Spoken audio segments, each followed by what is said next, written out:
लेकिन अमीर बाप की बेटी सृष्टि पर उसकी माँ जान छिड़कती। मेरी बेटी कितनी प्यारी है, भगवान सबको सृष्टि जैसी बेटी दे। सृष्टि धीरे धीरे बड़ी होती है। एक दिन सृष्टि की सहेली कहती है, तू दिखने में कितनी अजीब सी है, लेकिन मैं जानती हूँ हम सब में सबसे अच्छी शादी तो तेरी ही होगी। तेरे पापा अमीर जो हैं।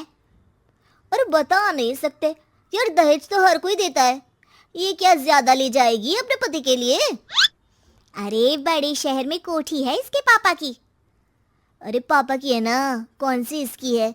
इसकी होती तब तो कोई भी लड़का इससे शादी कर लेता। अरे पापा की मतलब पापा की है तो मेरी ही है ना? किसने कहा? अब तेरी तो तब होगी ना जब तेरा भाई ना हो। वैसे भी शादी के बाद सारी प्रॉपर्टी भाई के नाम होती है।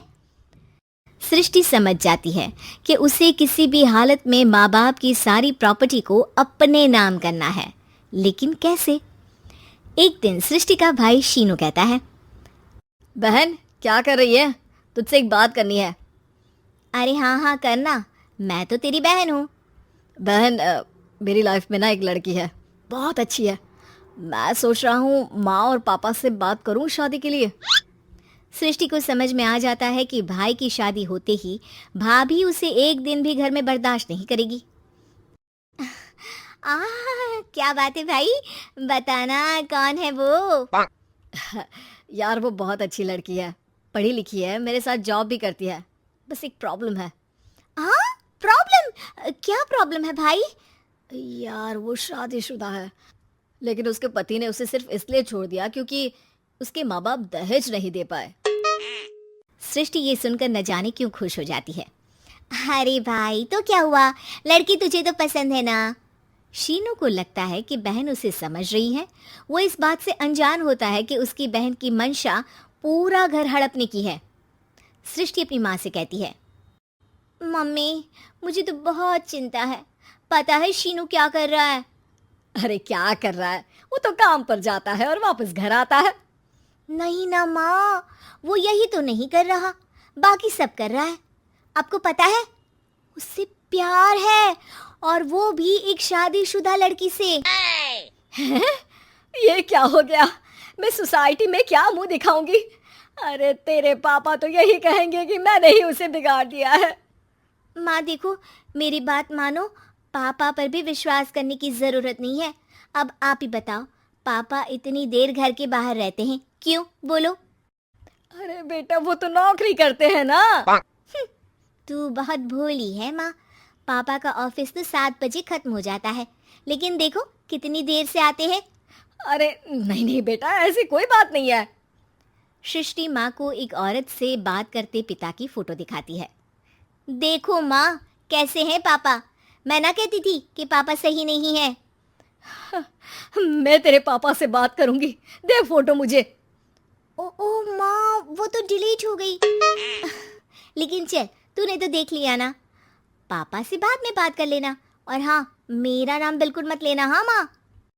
अब क्या था, सृष्टि के माँ और पिता के बीच झगड़ा होना शुरू हो जाता है। सृष्टि के मन में क्या चल रहा था कोई नहीं जानता था। एक दिन, माँ सृष्टि के लिए एक लड़का देखा है, वो लोग शाम को उसे देखने आने वाले हैं। और हाँ माँ एक खुशखबरी, मैं और पापा मिलकर एक नया बिजनेस ट्राई कर रहे हैं। शाम को लड़का आता है, सांवले रंग का। सृष्टि को तो बिल्कुल भी पसंद नहीं आता। लड़की की माँ कहती है, लड़की का चेहरा तो कोई खास नहीं, लेकिन अगर मेरे बेटे को आप लोग सेटल कर दें तो मैं उसकी शादी आपकी बेटी से करवा दूं। सृष्टि को लड़का बिल्कुल पसंद नहीं था। उसे भाई पर गुस्सा आ जाता है। लड़के वालों के जाने के बाद कहती है, माँ देखा शीनू मेरे लिए कैसा लड़का लेकर आया, न दिखाने लायक न सुनने लायक, सेटल भी नहीं, वो भी हम करे।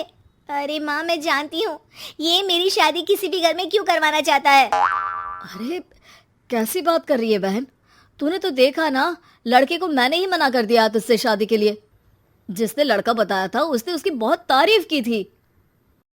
बात आई गई हो जाती है, लेकिन सृष्टि का मन शांत नहीं होता। क्या करूं कुछ समझ में नहीं आ रहा। मेरी शादी हो गई तो ये लोग पूरी प्रॉपर्टी शीनू के नाम कर देंगे, मेरे हाथ तो कुछ लगेगा ही नहीं। तभी सृष्टि को आइडिया आता है। वो किसी वकील को फोन करती है। जी देखिए, अगर आपके मम्मी पापा का तलाक हो जाता है तो आपके पिता की आधी प्रॉपर्टी आपकी माँ के नाम हो जाएगी। फिर उसे वो किसी को भी दे सकती है। सृष्टि अब माँ को बेटे के खिलाफ भरती है। माँ, शीनू पर नजर रखा करो।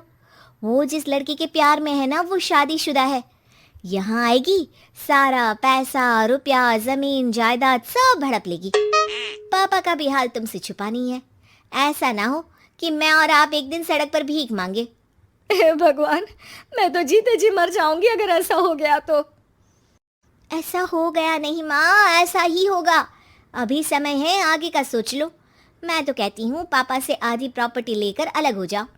पापा की आधी प्रॉपर्टी भी हम लोगों को अगर मिल जाती है ना, तो अगले 7 जन्म सफल समझो। बेचारी माँ बेटी के कहने पर पति से तलाक लेकर अलग हो जाती है। सृष्टि अब पैसों से गाड़ी और अपने दूसरे महंगे शौक पूरे करने लगी। उसके दोस्त भी उसके पैसे इस्तेमाल करते। सृष्टि, कल तुम कहाँ थी? मैं सारा दिन घर पर अकेली थी। तो मैं क्या करूं? मैंने ठेका तो नहीं लिया है ना तुम्हें संभालने का। माँ को सृष्टि से ये उम्मीद नहीं थी। वो बैठकर रोने लगती है। वहीं उसका पति यानी कि सृष्टि के पिता आ जाते हैं। मैं जानता था कि तुम्हारा यही हाल होगा, तो आपने मुझे रोका क्यों नहीं? मैं रोकता तो तुम रुकती क्या? सृष्टि के कहने पर तुमने मुझ पर अपने बेटे पर शक किया, लेकिन तुम ये भूल गई कि कैसे हम दोनों ने मिलकर जीवन में इतना सब खड़ा किया। माँ पति के गले लग जाती है। मुझे माफ कर दीजिए, मैंने आपकी कमाई का एक बड़ा हिस्सा गवा दिया।